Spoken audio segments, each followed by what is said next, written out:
کو یہ بہت عام سی بات ہے کہ صدر علی وقار اپنی ماں اور بہن سے نکاح جائز تھا۔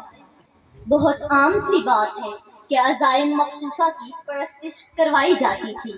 عام سی بات ہے کہ جنت اور جہنم کے ٹکٹ تقسیم ہوتے تھے۔ غلاموں اور لونڈیوں کو مال غنیمت سمجھا جاتا تھا۔ امراء اور رؤساء کو سجدہ لازم تھا۔ 360 فرضی خداؤں کو خوش رکھنے کے لیے بے گناہوں کو بلی چڑھایا جاتا تھا۔ کہنے اور سننے کو یہ بہت عام سی بات لگتی ہے۔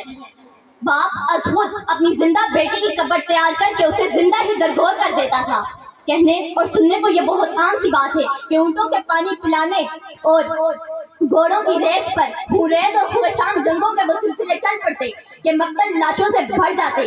شراب، شباب اور کباب کے رسیا چوری، جہازنی، فحاشی اور عریانی کو لے کر جہالت کے گٹا ٹوپ اندھیروں میں بھٹک رہے تھے کہ ایک دن فاران کی چوٹیوں سے ایسی پرنور روشنی کی کرن ابھری جس نے آنے واحد میں بتکدوں کو لرزا کے رکھ دیا اور جہالت کی تاریکی کو اپنی منوری سے ایسے بھگایا کہ تاریخ کائنات میں اپنی یکتا مثال بن کر ہمیشہ کے لیے امر ہو گیا۔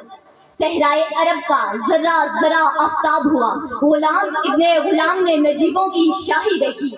کیسر و کسریٰ کے محلات کا بتانا آسان نہیں تھا، ان کو حق بات کا بتانا۔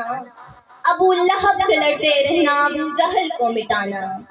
آسائشوں کے رسیا طرز کہن کے راہی، آسائشوں کے رسیا طرز کہن کے راہی، تحلیل کر کے رسم آئینے نو بنانا۔ آسان نہیں تھا ان کو حق بات کا بتانا۔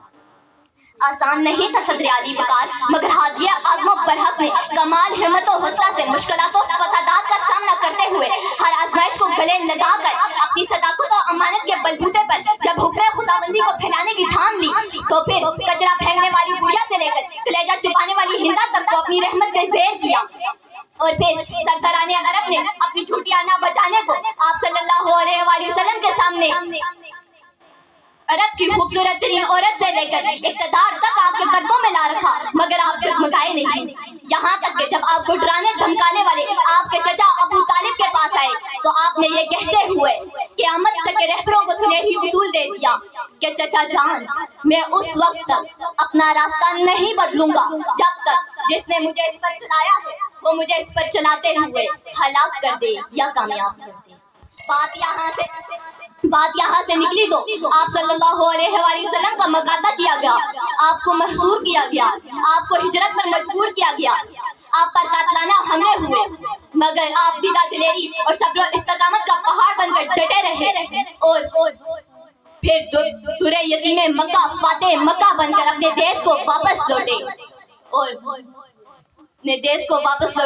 پھر دیش کو لوٹے اور